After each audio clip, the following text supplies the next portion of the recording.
దేవుడు కరుణిస్తాడని వరములు కురిపిస్తాడని నమ్మలేదు నాకు నీ ప్రేమే దొరికే వరకు. స్వర్గం ఒకటుంటుందని అంతా అంటుంటే విని నమ్మలేదు నేను నీ నీడకు చేరే వరకు. ఈ పాట విన్నారండి ఎప్పుడన్నా? మన అనాలిసిస్ లో ఈ పాట గురించి కూడా మనం మాట్లాడుకోబోతూ ఉన్నాం. ఐ బొమ్మ, పైరసీ, మరోపక్క హీరోలు ఇష్టం వచ్చినట్టు రెమ్యూనరేషన్లు తీసుకుంటున్నారు, మరోపక్క టికెట్ రేట్లు ఇష్టం వచ్చినట్టు పెడుతూ ఉన్నారు, అది కరెక్టా కాదా, ఇట్లా రకరకాల విషయాలపై గత 4-5 రోజుల నుంచి చర్చ జరుగుతోంది. మన అభిప్రాయాలు ఏంటో మనము కరాఖండితంగా కుండబద్దలు కొట్టినట్టు ఎగ్జాంపుల్స్ తో సహా మనం మాట్లాడుకున్నాం లాస్ట్ 3-4 డేస్ లో. పైరసీ చేసే వాళ్లను ఎలా వెదవలం చేశారో కొంతమంది ప్రొడ్యూసర్స్ ఒకానొక టైంలో, అది కూడా నేను మీకు చెప్తాను, ఆశ్చర్యపోతారు. ఇలా గనక ఇంప్లిమెంట్ అయ్యింది అనుకోండి, ఇప్పుడు నేను చెప్పబోయే కోణంలో పైరసీ చేయలు ఎవరు, అసలు పైరసీ చేసే డైరెక్షన్ లోపలికి కూడా వెళ్ళరు ఎవరు, అది కూడా నేను మీకు ఇక్కడ ఎగ్జాంపుల్ ఇస్తాను. రామ్ గోపాల్ వర్మ అలాగే స్వప్నక్క వీళ్ళిద్దరూ ఒక ఛానల్లో మాట్లాడుకుంటూ ఉంటే నేను విన్నాను. ఈ స్వప్నక్క రామ్ గోపాల్ వర్మ గారిని క్వశ్చన్స్ వేస్తూ ఉన్నారు. వర్మ గారు ఆయన అభిప్రాయాలు ఆయన చెప్తూ ఉన్నారు. So communism versus capitalistic dimension లోకి తీసుకొని వచ్చి వర్మ గారు చాలా విషయాలు ఎగ్జాంపుల్స్ ఆయన చెప్పారు. BMW ఎగ్జాంపుల్ చెప్పారు, business class, economy class example చెప్పారు, చాయ్ బండి దగ్గర తాగడానికి, స్టార్ హోటల్లో తాగడానికి ఉండే ఎగ్జాంపుల్ చెప్పారు, రైస్ ఎగ్జాంపుల్ చెప్పారు. ఇట్లా చాలా ఎగ్జాంపుల్స్ చెప్తూ వచ్చారు. మనం కొన్ని విషయాలు మాట్లాడుకునే ప్రయత్నం చేద్దాము. ఐబొమ్మ, పైరసీ, ఇది డెఫినెట్ గా లా దృష్టిలో అది నేరం. డామ్ ష్యూర్ గా law will take its course of action. పోలీసులు ఏం చేస్తున్నారు అది చేస్తున్నారు, ఇన్వెస్టిగేషన్ చేస్తారు. ఆ నెట్వర్క్ ఎలా క్లోజ్ చేయాలి ఏంటి అనేది పోలీసులు చూసుకుంటారు, అది మన పని కాదు. సో ఆ పని మనం పోలీసులకు వదిలేద్దాం. ఇక్కడ మనం మాట్లాడుతున్నది హీరోల రెమ్యూనరేషన్స్ ఒకటి, టికెట్ రేట్లు ఒకటి. టికెట్ రేట్లు పెంచాలా వద్దా, ఎలా పెంచాలి, ఎందుకు పెంచాలి, రెమ్యూనరేషన్స్ ఎక్కువ తీసుకోవాలా తక్కువ తీసుకోవాలా, దీనికి సంబంధించిన చర్చ వస్తుంది కదా, దాని గురించి మనం మాట్లాడుకునే ప్రయత్నం చేద్దాం. అయితే రామ్ గోపాల్ వర్మ కొన్ని పాయింట్స్ మిస్ అయ్యారు అని చెప్పి నాకు అనిపించిందండి. ఒకటే డైరెక్షన్ లో, ఒకటే డైమెన్షన్ లో ఆయన అనలైజ్ చేయడానికి ట్రై చేస్తూ ఉన్నారు. ఒక్కోసారి ఏమవుతుందంటే మన థాట్స్ ఫ్రీగా ఫ్లో అవ్వకపోతే, స్టాగ్నెంట్ అయిపోతే, మనకున్నటువంటి పాత నాలెడ్జ్నే మళ్ళీ మనము కొత్తగా ప్రజెంట్ చేయడానికి ప్రయత్నం చేస్తూ ఉంటాం తప్ప ఇంకా నాలెడ్జ్ చాలా ఉంది, కొత్త కొత్త డైరెక్షన్స్, డైమెన్షన్స్ ఉన్నాయి అన్న విషయాన్ని అర్థం చేసుకోవడానికి ప్రయత్నం చేయాలి, ముఖ్యంగా ఈ సినిమా టికెట్ల వ్యవహారానికి సంబంధించి. ఇంకేదో గోల్డ్ ఎగ్జాంపుల్ కూడా రామ్ గోపాల్ వర్మ అన్నారు, అలాగే కొంతమంది కూడా గోల్డ్ ఎగ్జాంపుల్ ఏదో చెప్తున్నారు. సినిమా పైరసీకి గోల్డ్ కి చాలా తేడా ఉంది. గోల్డ్ నీ దగ్గర పెట్టుకున్నావు అనుకో, అది నీకు ఈల్డ్స్ ఇస్తుంది. గోల్డ్ విపరీతంగా పెరుగుతోంది రేటు, ఒక్కోసారి తగ్గుతోంది. గోల్డ్ నీ దగ్గర ఉందనుకో, ETFs లో గానీ లేదు బులియన్ గానీ నీ దగ్గర ఉంటే భవిష్యత్తులో నీకు అది రిటర్న్స్ ఇస్తుంది. ఇదేమి రిటర్న్స్ ఇస్తుంది, అసలు గోల్డ్ తో నువ్వు కంపేర్ చేయడానికి లేనే లేదు ఈ సినిమాకి సంబంధించి. అందుకే నేను మొన్న స్వీట్స్ తో కంపేర్ చేశాను, స్వీట్ షాప్ తో కంపేర్ చేశాను. పండగ వచ్చింది, పండగప్పుడు తింటావు, ఎంజాయ్ చేస్తావు స్వీట్స్, ఆ తర్వాత పక్కన పెట్టేస్తావు, దాని గురించి ఎక్కువ మాట్లాడు. పండగప్పుడు ఆ స్వీట్ తినకపోతే ఏదో అయిపోయిన ఫీలింగ్ వస్తుంది జనాలకి, అందుకని స్వీట్ షాప్ తో కంపేర్ చేశాను మొన్న. అన్నట్టు రామ్ గోపాల్ వర్మ మీద నాకేం కోపం ఉండదు, మీ అందరికీ తెలుసు. చాలాసార్లు రామ్ గోపాల్ వర్మ నేను మెచ్చుకుంటాను. మొన్న కూడా శివ సినిమా విడుదలైనప్పుడు బహుశా ఏ యూట్యూబ్ ఛానల్ వాళ్ళు చెయ్యనన్ని వీడియోస్ నేను చేశాను. మిగతా యూట్యూబ్ ఛానల్ వాళ్ళు రామ్ గోపాల్ వర్మ మూతి మీద మైకెట్టి ఏదో ఒకటి మాట్లాడు, కంటెంట్ ఇవ్వు, నేను నా దాంట్లో వేసుకుంటాను అని చెప్పి ఇంటర్వ్యూలు చేసింటారు, వాళ్ళు ఇంటర్వ్యూలు ఇచ్చింటారు. మేమేమి రామ్ గోపాల్ వర్మని ఇంటర్వ్యూ చేయలేదు, నాగార్జున దగ్గర ఇంటర్వ్యూ చేయలేదు, ఎవరిని ఇంటర్వ్యూ చేయలేదు. శివ సినిమా మీద దాదాపు 12 వీడియోస్ వేసాను. నాకు ఇంకా టైం ఉంటే ఇంకా 10 కూడా వేస్తాను. అన్ని వీడియోస్ చేశాం శివ సినిమా మీద, సత్య సినిమా మీద నేను చేశాను చాలా సందర్భాలలో. రామ్ గోపాల్ వర్మ అంటే నాకు ఇష్టం కూడా, ఐ రెస్పెక్ట్ హిమ్. అతని సినిమాలు హిట్ అవ్వాలని కోరుకుంటాను, బ్లాక్ బస్టర్ అవ్వాలని కోరుకుంటాను. బట్ ఆబ్జెక్టివ్ గా ఆలోచిస్తే ఈ టికెట్ల వ్యవహారానికి సంబంధించి రామ్ గోపాల్ వర్మ ఆలోచనలలో కూడా కొన్ని సమస్యలు ఉన్నాయి. అవేంటి మనము ఈ వీడియోలో మాట్లాడుకునే ప్రయత్నం చేద్దాం. ఫస్ట్ నేను పాట పాడాను కదా, ఆ పాటకి ఇప్పుడు మనం ఇందులో మాట్లాడుకోబోయే విశ్లేషణకు కూడా ఒక చిన్న లింక్ ఉంది, అది కూడా మనం మాట్లాడుకుందాం.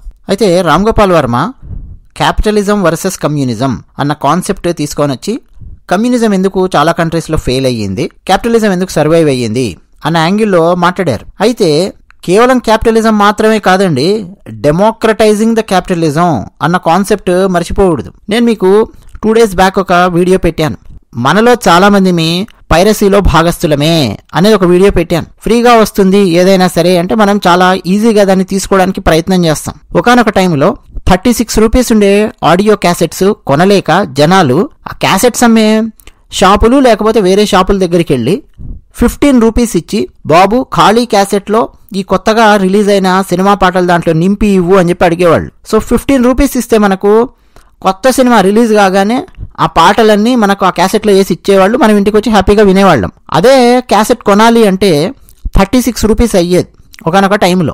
ఆ టైంలో ప్రేమ కథ అని ఒక సినిమా రిలీజ్ అయింది. అది కూడా రామ్ గోపాల్ వర్మ డైరెక్ట్ చేసిన సినిమానే. హీరో సుమంత్ ఆ సినిమా ద్వారా ఇంట్రడ్యూస్ అయ్యాడు, నాగార్జున గారు ప్రొడ్యూసర్.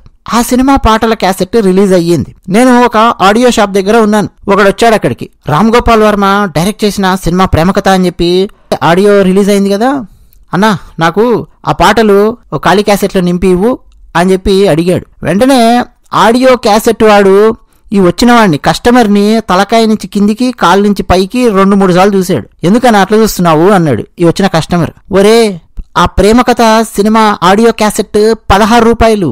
ఇప్పుడు నేను కష్టపడి టైం స్పెండ్ చేసి వేరే ఖాళీ క్యాసెట్లో ఆ పాటలన్నీ నింపి నీకు ఇవ్వాలా? ఆ క్యాసెట్టే 16 రూపాయలు అన్నాడు. ఏంటన్నా 16 రూపాయలా? 36 రూపాయలు కాదా? 30 రూపాయలు కాదా? 16 రూపాయలేనా అన్నాడు కస్టమర్. అవును 16 రూపాయలే అని చెప్పాడు. ఇంకేంటి అని చెప్పి 16 రూపాయలు పే చేసి ఆడియో క్యాసెట్ తీసుకొని వెళ్ళిపోయాడు. ప్రేమ కథ అనే సినిమా ఆడియో క్యాసెట్ 16 రూపాయలకు అమ్మారు. సందీప్ చౌతా మ్యూజిక్. చాలా అద్భుతమైన పాటలు ఉన్నాయి అందులో. సినిమా విడుదలైన తర్వాత సినిమా ఫ్లాప్ అయింది. దానికి వేరే వేరే కారణాలు ఉండొచ్చు. క్లైమాక్స్ లో హీరోని చంపేశారు, హీరోయిన్ చంపేశారు, ఇట్లా చాలా చాలా డిస్కషన్ వచ్చింది. సినిమా ఎందుకు ఫ్లాప్ అయింది అనేది వేరే చర్చ. పాటలు చాలా చాలా బాగుంటాయి. ఫస్ట్ నేను పాడే అనే పాట సీతారామ శాస్త్రి గారు రాసినటువంటి పాట. ఎక్స్ట్రాడినరీ సాంగ్ అండి. మీరు అసలు కంప్లీట్ ఒక మ్యూజిక్ సెటప్ తో కనుక ఆ సాంగ్ విన్నారంటే ఒక అద్భుతమైన ఫీల్ వస్తుంది. అలాగే అందులో చాంగురే హంగామా అందరూ రండమ్మా పందిట్లో పెళ్ళంట పండగలే మా ఇంట అనే ఒక పెళ్లికి సంబంధించిన పాట కూడా అందులో ఉంది. ఈ పెళ్లి పాటను ఎవరైనా సరే పెళ్లిళ్ళయ్యి ఆ పెళ్లిని మొత్తం వీడియో షూటింగ్ తీసి వీడియో క్యాసెట్ చేస్తూ ఉంటే వెనక పాటలు వేస్తూ ఉంటారు కదా, అందులో కూడా ఈ పాటను ఉపయోగిస్తూ ఉండేవాళ్ళు, చాంగురే హంగామా అనే పాట. ఈ విషయం నాకు తెలిసి రామ్ గోపాల్ వర్మ కూడా తెలిసి ఉండదు. So come back to the point, 16 రూపాయలకు ప్రేమ కథ సినిమా ఆడియో క్యాసెట్ అమ్మారు. చాలా అద్భుతమైన పాటలు ఉన్నాయి. అదే టైంలో 36 రూపాయలు 40 రూపాయలకు క్యాసెట్లు అమ్ముకునే వాళ్ళవి మొత్తం పైరసీ అవుతూ ఉండేవి. ఈ ప్రేమ కథ అసలు పైరసీ అయ్యేది కాదు. నేను ఎవరింటికి వెళ్ళినా కానీ నాకు తెలిసిన వాళ్ళ ఇంటికి ఈ ప్రేమ కథ క్యాసెట్ ఉండేది. అక్కడ నాకు తెలిసిన చాలా మంది వాక్మెన్స్ లో ఈ క్యాసెట్ పెట్టుకుని వింటూ ఉండేవాళ్ళు. ఆ రెగ్యులర్ గా క్యాసెట్లు కొననివాడు కూడా పైరసీలో 15 రూపాయలు ఇచ్చి పాటలు వేయించుకొని వచ్చేవాడు కూడా ఖాళీ క్యాసెట్ లో ఈ ప్రేమ కథ ఒరిజినల్ క్యాసెట్ కొనుక్కునేవాడు. అంటే ఇక్కడ ఏం చేశారు, కొంచెం తమ లాభాన్ని తగ్గించుకోనైనా తగ్గించుకున్నారు, లేదా ఎక్కడో ఆ మ్యానుఫ్యాక్చరింగ్ కాస్ట్ లోనో ఎక్కడో చాలా తెలివిగా తగ్గించే ప్రయత్నం చేశారు. కాస్ట్ కటింగ్ చేసే ప్రయత్నం చేయడం అన్న చేశారు, ప్రాఫిట్ అన్న తగ్గించుకొని ఇచ్చారు. దెబ్బకండి అసలు ఆ క్యాసెట్స్ ఎవడు పైరసీ చేయలేదు, చేసిన దాఖలాలు కూడా లేవు. 100 మంది ఏదో ఒక సినిమా క్యాసెట్ 36 రూపాయలు ఉన్నది కొన్నారనుకోండి, 3600 రూపీస్ నిర్మాతకు కనిపించేది. 900 మంది పైరసీ చేసుకుని విన్నారు. అవేవి కూడా నిర్మాతకు డబ్బులు వెళ్ళలేదు, అసలు తెలియదు కూడా కదా. సో నిర్మాతకు కనిపిస్తున్నది ఎంత, 3600 రూపాయలు మాత్రమే. 16 రూపాయల క్యాసెట్ ప్రేమ కథ ఎవడన్నా పైరసీ చేసి వింటాను అని చెప్పి చూస్తాడా? అసలు ఎవడు చూడ్డు. ఎవడు అసలు పైరసీ తీసుకోవాలి అన్నటువంటి ఆలోచన లోపలికి కూడా వెళ్ళాడు. 16 రూపాయల క్యాసెట్ మొత్తం 1000 మంది కొనాలనుకున్న 1000 మంది 16 రూపాయల క్యాసెట్ కొన్నారు. సో ఏమయ్యింది, 16,000 రూపాయలు ప్రొడ్యూసర్ కి స్పష్టంగా కనిపిస్తోంది. దీని మ్యాథమెటిక్స్ లో ఎక్స్ట్రాపులేట్ చేయండి. అంటే 36 రూపాయల క్యాసెట్ 1,00,000 మంది కొన్నారనుకోండి, 36 లక్షల రూపాయలు. 9 లక్షల మంది పైరసీ ద్వారా విన్నారు, ప్రొడ్యూసర్కి వెళ్ళాల. 16 రూపాయల క్యాసెట్ 1,00,000 మంది మాత్రమే కాదు, ప్లస్ 9 10 లక్షలు వేసుకోండి. 10 లక్షల మంది 16 రూపాయల క్యాసెట్ కొనేశారు. ఎంతండి, 1,60,00,000 రూపాయలు ప్రొడ్యూసర్ కు కనిపిస్తున్నాయి. అదే ఫస్ట్ కేసులో 36 లక్షలు కనిపిస్తున్నాయి, సెకండ్ కేసులో 1,60,00,000 కనిపిస్తున్నాయి. ఎంత డిఫరెన్స్ ఉంది చూడండి. అసలు పైరసీ ఎవరు చేయాల్సిన అవసరమే లేదు, క్యాసెట్ ధర అంత తక్కువ ఉంది. దాన్ని పైరసీ చేయాలంటే ప్రేమకథ క్యాసెట్ అంతకంటే తక్కువ ధరకు ఖాళీ ఆడియో క్యాసెట్ దొరికి ఆ టైంలో దాంట్లో దీన్ని నింపడానికి ముందు అక్కడ ఆడియో పైరసీ చేసే వ్యక్తి టైం స్పెండ్ చేయాలి. అతను ఎందుకు టైం స్పెండ్ చేస్తాడు దీని మీద, పోరా నాయన అని చెప్పి అనేవాడు. సో ఇప్పుడు ఏమైంది, పైరసీ చేసేవాడు వెదవైపోయాడు. నేను చెయ్యనురా బాబు దీన్ని పైరసీ అని చెప్పి అంటున్నాడు.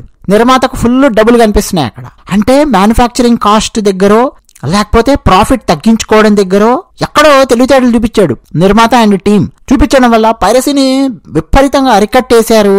అద్భుతంగా క్యాసెట్స్ అమ్ముడుపోయాయి, ఒక గుడ్ విల్ అనేది వచ్చేసింది. మరి మిగతా ప్రొడ్యూసర్స్ లబోదిబో అన్నారా? డెఫినెట్ గా అంటారు, అన్నారు కూడా. కానీ ఇదేదో బాగుందని చెప్పి అనిపించింది. టీ సిరీస్ కానీ, ఆ టిప్స్ వాళ్ళకి కానీ, ఆదిత్య వాళ్ళకి కానీ, లహరి కానీ, ఆడియో కంపెనీస్ గురించి మాట్లాడుతున్నాను. సో వాళ్ళు చాలా సీరియస్ గా ఆలోచించారు, ఇది బాగుంది, 30 రూపాయలు 40 రూపాయలు పెట్టి అమ్మడం అవసరమా మనం క్యాసెట్లు? ఇంతింత లాభాలు ఇవన్నీ వేసుకొని ఆ నిర్మాతలకు వాళ్ళు చెప్పడం మొదలెట్టారు. పైరసీ తగ్గించాలంటే మనం ఫస్ట్ కాస్ట్ బాగా తగ్గించాలండి, దీన్ని అందుబాటులోకి తీసుకురావాలి అని చెప్పారు. మెల్లమెల్లగా క్యాసెట్స్ 20 రూపాయలు, 22, 18 అట్లా తీసుకొని వచ్చేవాళ్ళు. ఆ 18 రూపాయల క్యాసెట్, 20 రూపాయల క్యాసెట్ని కూర్చొని అరగంట సేపు దాన్ని పైరసీ చేయడానికి, ఒక్కొక్కరికి మళ్ళీ రికార్డు చేసి ఇవ్వడానికి ఎవరంత టైం స్పెండ్ చేసేవాళ్ళు కాదు. So that is how you are tackling the piracy. It means you are democratising the capitalism. You are not giving it for free, you are taking the money, but you are democratising it. ఎక్కువ మందికి వెళ్ళేలాగా చేస్తున్నావు దాన్ని. దెబ్బకు నీకు వచ్చే డబ్బులు నీకు వస్తున్నాయి. సో ఈ తెలివితేటలు వాడాలి, ఈ కోణంలో ఆలోచించగలగాలి. నష్టాన్ని కమ్ముకోమని ఎవరు చెప్పట్లా, ఫ్రీగా ఇవ్వమని చెప్పి ఎవరు చెప్పట్లా. అయితే మీలో చాలా మంది అనుకోవచ్చు, సందీప్ చౌతాకు ఏఆర్ రెహమాన్ కున్నంత పెద్ద సీన్ లేదు, అందుకే 16 రూపాయలకు అమ్మారేమో అని చెప్పి. తాల్ అని చెప్పి ఏఆర్ రెహమాన్ కంపోజ్ చేసిన సినిమా ఉంది, 1999లో వచ్చింది. ప్రేమకథ విడుదలైన సంవత్సరమే విడుదలయ్యింది. Hindi cinema cassettes, audio cassettes 40 రూపాయలకు అమ్ముతున్నటువంటి టైంలో తాల్ సినిమా క్యాసెట్ 25 రూపీస్కి అమ్మారండి. అంటే నార్మల్ క్యాసెట్ చాలా హై రేట్లో ఉంది, ఇది 25 రూపీస్కి అమ్మారు. ఒక్కసారిగా అండి మాస్ మార్కెట్ మొత్తం లాగి పారేసింది తాల్. హైదరాబాద్ లో ఇక చెప్పక్కర్లా. 25 రూపీస్ అనగానే వీడు ఇంకా 10 రూపాయలు మిగిలించుకోవడం కోసం పైరసీ చెయ్యాలా అన్న ఆలోచన వచ్చింది. అంత క్రితం సంవత్సరం రామ్ గోపాల్ వర్మ తీసిన సత్య సినిమా వచ్చింది. అదే సంవత్సరం దిల్సే సినిమా వచ్చింది. సత్య సినిమా క్యాసెట్స్ 20 రూపీస్కి అమ్మారు హైదరాబాద్ లో. పైరసీ ఎవడూ చేయలేదు. లతా మంగేష్కర్ గారు పాడిన పాటలు 2 పాటలు ఉన్నాయి దాంట్లో. అంతకంటే చాలా పెద్ద బ్లాక్ బస్టర్ కల్లు మామ సాంగ్, ఎక్కడ చూసినా ఆ సాంగ్ ప్లే అవుతూ ఉండేది. ఇంకోటి అదే సంవత్సరం వచ్చిన దిల్సే సినిమా క్యాసెట్ 25 రూపాయలకు అమ్మారు. AR Rahman music director, Mani Ratnam cinema director, Ram Gopal Varma is also one of the producers. Dil Se, మొన్న నేను శివ సినిమా గురించి 12 వీడియోస్ చేశాను కదా. దిల్సే సినిమా పాటల గురించి మాట్లాడడం అంటే అన్ని వీడియోలు మాట్లాడతాను. అంత కంటెంట్ ఉంది జస్ట్ దిల్సే పాటల గురించి మాట్లాడడం అంటే. అంత డెప్త్ ఉంది, అంత నాలెడ్జ్ ఉంది, అన్ని షేడ్స్ ఉన్నాయి, అన్ని వేరియేషన్స్ ఉన్నాయి. ఆ సినిమా పాటల గురించి మనం మాట్లాడాలి అంటే అంత ఉంది. క్యాసెట్ 25 రూపాయలకు అమ్ముతున్నారండి. మరోపక్క మన తెలుగు సినిమాలు, ఈవెన్ హిందీ సినిమాలు వేరే విడుదలవుతూ వస్తున్నాయి. ఆ టైంలో 36 రూపాయలు, 38 రూపాయలు, 40 రూపాయల క్యాసెట్లు అమ్ముతూ ఉన్నారు. నాకు ఏమనిపించింది తెలుసా, దిల్సే పాటలు విన్న తర్వాత ఇంత తక్కువకు పెట్టారేంటి 25 రూపాయలకు ఈ క్యాసెట్, అసలు ఇది 40 కాదు 100 రూపాయలు ఉండాల్సినటువంటి వర్త్ ఉంది దీనికి ఈరోజు అని అప్పట్లో దిల్సే విన్నప్పుడు నేను ఫీల్ అయ్యాను అనమాట. నిజానికి 100 కాదు, 200 కాదు, 500 రూపాయలు పెట్టినా సరే అంత అద్భుతమైన మ్యూజిక్ మనం వినలేం దిల్సే పాటలు. అసలు ఆ పిక్చరైజేషన్ అయితే ఇంకా తర్వాత ఇంక అదిరిపోతుంది. ఒక్కొక్క పాట పిక్చరైజేషన్ మణిరత్నం గారు అదరగొడతారు. సినిమా చూసిన తర్వాత బా ఎంత అద్భుతంగా ఉన్నాయి ఆ పాటలు అన్నటువంటి ఫీలింగ్ ఇంకా రెట్టింపు 3 రెట్లు 4 రెట్లు పెరిగింది. కానీ 25 రూపాయలకే అమ్మారు. కొన్నేమో పాటలు చాలా అద్భుతంగా ఉంటాయి, సినిమా చూసిన తర్వాత మనకు చిరాకు వస్తుంది. బప్పిలహరి సాంగ్స్ ఉంటాయి, చాలా చాలా అద్భుతంగా ఉంటాయండి. బప్పిలహరి ఆ డిస్కోని మిక్స్ చేసి చాలా అద్భుతమైన మ్యూజిక్ ఇస్తారు. మోహన్ బాబు గారి సినిమా ఏదో ఉంటుంది బ్రహ్మ అని, పాట వింటే మనకు చాలా అద్భుతంగా ఉంటుంది. ఆ విజువల్ పాటతో సహా ఆ మోహన్ బాబు గారు ఆ హీరోయిన్ డాన్స్ చూస్తే చిరాకు వస్తుంది మనకి. ఒరే ఇంత దరిద్రంగా తీశారు ఏంద్ర పాటను అన్న ఫీలింగ్ వస్తుంది. అంటే అలా కూడా కాదు, దిల్సే సినిమా క్యాసెట్ 25 రూపాయలు, సినిమా చూసిన తర్వాత దాని వర్త్ ఇంకా ఎక్కువగా ఉండాలి ఈ పాటలది అన్న ఫీలింగ్ వచ్చింది. బట్ అంత తక్కువ కమ్మారు, ఎక్కువ మంది కొన్నారు దిల్సే. అయితే Ram Gopal Varma capitalism versus communism అన్న కాన్సెప్ట్ తీసుకొని వచ్చి కమ్యూనిజం ఎందుకు చాలా కంట్రీస్లో ఫెయిల్ అయ్యింది, క్యాపిటలిజం ఎందుకు సర్వైవ్ అయ్యింది అన్న యాంగిల్లో మాట్లాడారు. అయితే కేవలం క్యాపిటలిజం మాత్రమే కాదండి, డెమోక్రటైజింగ్ ద క్యాపిటలిజం అన్న కాన్సెప్ట్ మర్చిపోకూడదు. యుఎస్ఏలో క్యాపిటలిజమే కదా ఉంది. సినిమా టికెట్ల విషయానికి వస్తే, సినిమా ఎంత అందుబాటులో ఉండాలి ప్రేక్షకుడికి అన్న విషయానికి వస్తే క్యాపిటలిజం పక్కాగా ఫాలో అవుతుంది యుఎస్ఏ. బట్ డెమోక్రటైజింగ్ ద క్యాపిటలిజం అన్న కాన్సెప్ట్ క్లియర్ కట్ గా మనము యుఎస్ఏలో చూడొచ్చు. నేను మీకు జస్ట్ 2 days బ్యాక్ ఒక ఎగ్జాంపుల్ ఇచ్చాను. ఫైండింగ్ డోరీ అనే సినిమా పిక్సార్ స్టూడియోస్ వాళ్ళు తీశారు. యానిమేషన్ మూవీ, అది $1 billion వసూలు చేసింది. ప్రైస్ ఎంత ఉంది టికెట్ ప్రైస్ అని చెప్పి చూస్తే $8 ఉంది టికెట్ ప్రైస్. అది ఆడుతూనే ఉంది, సినిమా ఆడుతూనే ఉంది, డబ్బులు కలెక్ట్ చేస్తూనే ఉంది. $8 ప్రైస్. సేమ్ ఆ సినిమా వచ్చిన 1 month ముందో 1 month తర్వాత రజనీకాంత్ గారి కబాలీ సినిమా వచ్చింది. ఫుల్ గా మన తమిళనాడు రజనీకాంత్ గారి ఫ్యాన్స్ హంగామా క్రియేట్ చేశారు, రచ్చ చేశారు, హైప్ లేపారు. సినిమాకి $25 టికెట్ ప్రైస్ పెట్టారు. సో సినిమా చూడడానికి వెళ్ళిన వాళ్ళందరూ ఉంటారు కదా, first day, second day, third day, full $25 pay చేశారు. పరమ దరిద్రంగా ఉంది కబాలీ సినిమా. బయటకు వచ్చిన ప్రతి ఒక్కడు జండుబాము బాటిల్ ఎక్కడుందిరా నాయన అని చెప్పి వెతుక్కునేంత దరిద్రంగా ఉంది కబాలీ సినిమా. కానీ ఏ పేరు మీద అమ్మారు $25 టికెట్? అంతకుముందు రజనీకాంత్ గారి సినిమాలు బాగా ఆడుతూ రావడము, లేకపోతే రజనీకాంత్ గారు సూపర్ స్టార్, ఆ క్రేజ్, ఆ హైప్ ఒకటి బాగా విపరీతంగా క్రియేట్ చేసి $25 కమ్మారు. నేను 4th day or 5th day Kabali సినిమాకి వెళ్తే సినిమా థియేటర్లో అసలు ఎవరు లేరు. అక్కడో ఇద్దరు, ఇక్కడో ఇద్దరు, అక్కడో ఇద్దరు, అంతే. కానీ ఫస్ట్ 3 days కబాలీ సినిమా లాగాల్సినంత డబ్బు మొత్తం లాగేసింది. సినిమానేమో దరిద్రంగా ఉంది. ఫైండింగ్ డోరీ సినిమా చాలా చాలా అద్భుతంగా ఉంది. ఆ తర్వాత చాలా యానిమేషన్ స్టూడియోస్లో లేదా యానిమేషన్ నేర్చుకునేటటువంటి వాళ్ళలో, ఈవెన్ లాస్ ఏంజల్స్లో కానీ, కెనడాలో కానీ, లండన్లో కానీ విజువల్ ఎఫెక్ట్స్ నేర్చుకునే వాళ్ళ ఆర్ట్స్ స్కూల్స్లో పిక్సార్ స్టూడియోస్ వాళ్ళు తీసినటువంటి మూవీస్ని ఇంక్లూడింగ్ ఫైండింగ్ డోరీ ఒక ఎగ్జాంపుల్ లాగా వాళ్ళు పెట్టి షార్ట్స్ ఎలా కంపోజ్ చేశారు, ఏం చేశారు, ఏంటి అనేది నేర్పించే ప్రయత్నం చేస్తున్నారు. అంటే అంత అద్భుతమైన సినిమా అది. $8 కమ్మారు. చాలా రోజులు ఆడుతూనే ఉంది, డబ్బులు వసూలు చేసింది. $1 billion వసూలు చేయడం అంటే యానిమేషన్ మూవీ కామెడీ కాదు కదా. ఎగ్జాంపుల్ ఇస్తున్నాను. అలాంటి ఎగ్జాంపుల్స్ ఏమంటే చాలా ఇస్తా. సో ఇక్కడ ఎవరు నష్టపోయారు? రిస్క్ తీసుకొని ఎవరు నెత్తి మీద గుడ్డేసుకున్నారంటే, ఫస్ట్ 3 days కబాలీ సినిమా ఎవరైతే $25 పెట్టి చూశారో వాళ్ళందరూ నెత్తి మీద గుడ్డేసుకున్నారు. కాకపోతే అందులో చాలా ఎక్కువ మంది రజనీకాంత్ గారి ఫ్యాన్స్ ఉంటారు కాబట్టి, పోతే పోయాయిలే మన $25, మా రజనీకాంత్ అన్న కోసం ఈ పైసలు ఇచ్చేసాము, మా రజనీకాంత్ అన్నయ్య ఏ 50 కోట్లు 60 కోట్లు రెమ్యునరేషన్ తీసుకొని ఉంటాడు కాబట్టి మనం ఆయనకు కొంత కంట్రిబ్యూట్ చేశాము, సినిమా బాగాలేపోయినా కానీ అని ఈ ఫ్యాన్స్ ఎవరైనా ఆలోచించారనుకోండి, దట్ ఈజ్ ఓకే. బట్ అలా కాకుండా నార్మల్ కస్టమర్ లాగా నువ్వు ఆలోచిస్తే $25 పెట్టి ఒక సినిమా, దరిద్రమైన సినిమా, కేవలం హైప్ క్రియేట్ అవ్వడం వల్ల చూసి బయటకు వచ్చావు. సేమ్ రిస్క్ ఫైండింగ్ డోరీ సినిమాకు కూడా ఉండొచ్చు. కాకపోతే అక్కడ ఏంటంటే $8 ఉంది టికెట్. ఆ ఒక్క సినిమాకే కాదు, చాలా పెద్ద పెద్ద సినిమాలు యూఎస్ఏలో రిలీజ్ అవుతాయి. ఇప్పుడు మీకు వాషింగ్టన్లో ఆల్మోస్ట్ $18 ఉంటుంది టికెట్. కొంచెం టెక్సాస్ అటు సైడ్ వెళ్తే $16 అలా ఉంటుంది. న్యూయార్క్ వెళ్తే మళ్ళీ కొంచెం ఎక్కువగా ఉంటుంది. ఫ్లోరిడా సైడ్, జార్జియా సైడ్ అటు సైడ్ వెళ్ళారనుకోండి $14 to $16 మధ్యలో టికెట్ ఉంటుంది నార్మల్ గా ప్రైస్. మన తెలుగు సినిమాలు రిలీజ్ అవుతాయి, తొక్కడా సినిమాలు కూడా రిలీజ్ అవుతాయి. పెద్ద పెద్ద హీరోలు ఉంటారు, భారీగా హైప్ తీసుకొస్తారు. $50 టికెట్లు అమ్ముతారు, $100 అమ్ముతారు ఫస్ట్ 1-2 days కొన్ని చోట్ల. క్యాపిటలిజమే కదా అక్కడ ఉన్నది. కానీ తమాషా ఏంటో తెలుసా, సాధ్యమైనంత తొందరగా ఎక్కువ డబ్బులు లాగేసే ప్రయత్నం చేద్దాము అన్న కోణంలో మన ప్రొడ్యూసర్స్ ఆలోచిస్తూ ఉన్నారు. స్లోగా అయినా సరే మన డబ్బులు మనకు వచ్చేస్తాయి, 1-2 days 3 days మనం లాగాల్సిన అవసరం లేదు, హైప్ తెప్పించాల్సిన అవసరం లేదు, పెద్ద పెద్ద హీరోలు మన సినిమాల్లో అవసరం లేదు. ఒకవేళ పెద్ద పెద్ద హీరోస్ యాక్ట్ చేసినా గానీ ఓ అని చెప్పి హీరో పేరు మీద మనం పైకి లేపి బిజినెస్ చేయాల్సిన అవసరం లేదు. మనం సినిమా అద్భుతంగా తీయగలిగితే, చిన్నవాళ్లతో అయినా పెద్దవాళ్లతో అయినా, యానిమేషన్ మూవీ అయినా లైవ్ యాక్షన్ మూవీ అయినా, మనం వేయాల్సిన ఇంగ్రీడియంట్స్ అన్ని పక్కాగా వేసి మనం దింపితే ఎవడు సినిమా చూడకుండా ఎందుకుంటాడు? ఖచ్చితంగా సినిమా చూస్తాడు. ఎక్కువ మందికి మనం అందుబాటులో పెడదాము. ఇది క్యాపిటలిజం ను డెమోక్రటైజ్ చేసే ప్రయత్నం చేయడం అనమాట. దానివల్ల యుఎస్ఏలో మీరు చూస్తే హాలీవుడ్ నుంచి వచ్చే సినిమాలలో కమర్షియల్ ఫ్లాప్ పర్సెంటేజ్ అనేది చాలా తక్కువగా ఉంటుంది. అదే మన దగ్గర ఇప్పుడు మన తెలుగు సినిమాలు ఉంటాయి కదా, సక్సెస్ రేట్ ఎంతో తెలుసా? 2 to 3% ఉంటుంది. అది నేను చెప్తున్న లెక్క కాదు, సినిమా ప్రొడ్యూసర్స్, సినిమా డైరెక్టర్స్ వీళ్ళు చెప్పేటటువంటి లెక్కలే. 2 to 3% అంతే సక్సెస్ రేట్ ఓవరాల్ గా సినిమాలది. హాలీవుడ్ లో ఇంత తక్కువగా ఉండదు, ఎక్కువగా ఉంటుంది కమర్షియల్ గా చూస్తే సక్సెస్ రేట్ అనేది. నెక్స్ట్ ఈ డిస్కషన్ ఎందుకు వస్తుందంటే అండి, హీరోలు ఎక్కువ రెమ్యునరేషన్ తీసుకుంటున్నారా, తక్కువ రెమ్యునరేషన్ తీసుకుంటున్నారా, అది కాదు పాయింట్. ఎక్కడ వస్తుందంటే, ఫస్ట్ 2 to 3 days ఇప్పుడు ప్రీమియర్ షో అనే పేరు మీద $3,000 పెడుతున్నారు, $4,000 పెడుతున్నారు.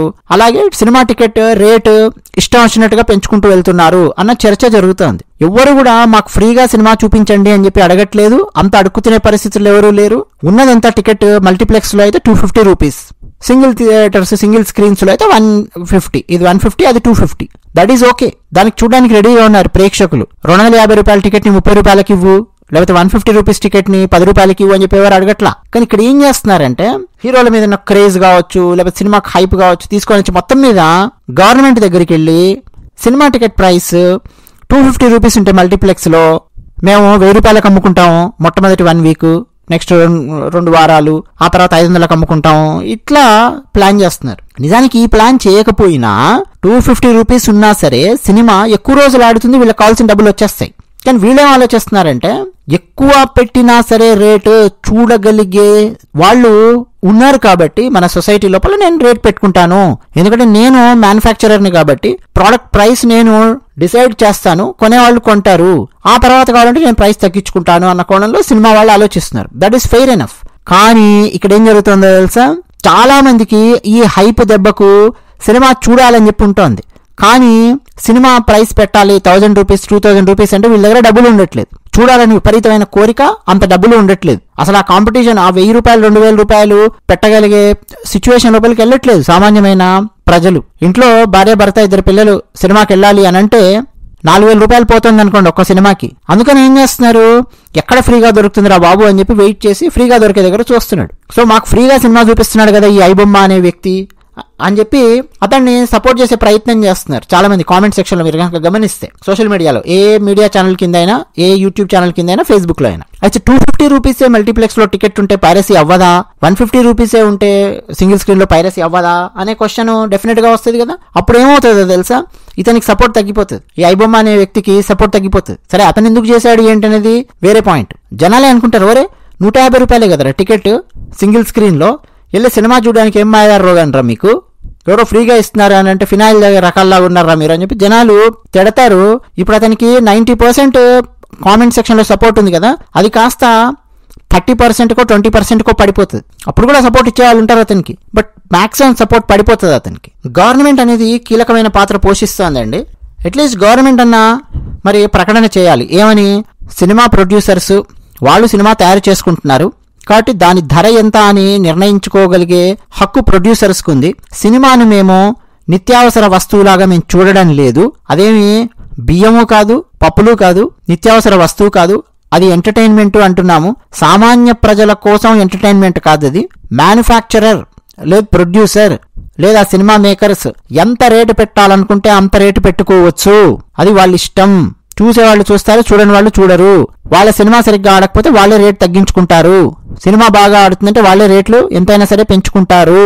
ఇది మేము మా రాష్ట్రంలో తీసుకొస్తున్నటువంటి జీవో అని చెప్పి కంప్లీట్గా ఒక చట్టాన్ని, జీవో కాదు కంప్లీట్గా చట్టాన్ని మార్చమని చెప్పండి చూద్దాం. రాష్ట్రంలో ఏ రాష్ట్ర ప్రభుత్వాన్ని అయినా సరే మన భారతదేశంలో. అమెరికాలో అదే కదా చేశారు, అమెరికాలో అదే ఉంది. అమెరికాలో గవర్నమెంట్ కంట్రోల్ చేయదు టికెట్ రేట్స్. ఇప్పుడు నేను $8 అని చెప్పాను ఫస్ట్, ఏది ఫైండింగ్ డోరీ సినిమా చూసే టైంకి. ఇప్పుడు $16 ఉందనుకోండి, లేదు వాషింగ్టన్లో $18 ఉందనుకోండి, 18.5 అలా అవుతుంది ట్యాక్స్ అని కలిపితే. గవర్నమెంట్ ఏమి కంట్రోల్ చేయదు, పక్కన కర్ర పట్టుకొని బెత్తం పట్టుకొని కూర్చోదు, నీ ఇష్టం వచ్చిన దానికి నువ్వు రేట్ పెట్టుకో అనే చెప్తుంది గవర్నమెంట్ అమెరికాలో. కానీ వాళ్ళు ఏం చేస్తున్నారు, యుఎస్ఏలో ప్రొడ్యూసర్స్ కానీ ఫిల్మ్ మేకర్స్ కానీ వాళ్ళ ఆలోచన విధానం ఎలా ఉందంటే, యుఎస్ఏలో యావరేజ్ సంపాదన ఎంత ఉంది ప్రజలది, ఎంతవరకు సినిమా చూడగలరు, ఇప్పుడు నేను విపరీతంగా రేట్లు పెంచి మొట్టమొదటి 3-4 రోజుల్లో ఎక్కువ దండుకుందామని చెప్పి ప్రయత్నం చేస్తే మొదటికే మోసం వచ్చి సినిమా చూడడం మానేసి పైరసీ ఎక్కడ దొరుకుతుంది, ఫ్రీ ఫినాయిల్ ఎక్కడ దొరుకుతుంది తాగుతాను అని చెప్పి చూసే వాళ్ళ సంఖ్య పెరిగే అవకాశం ఉంది.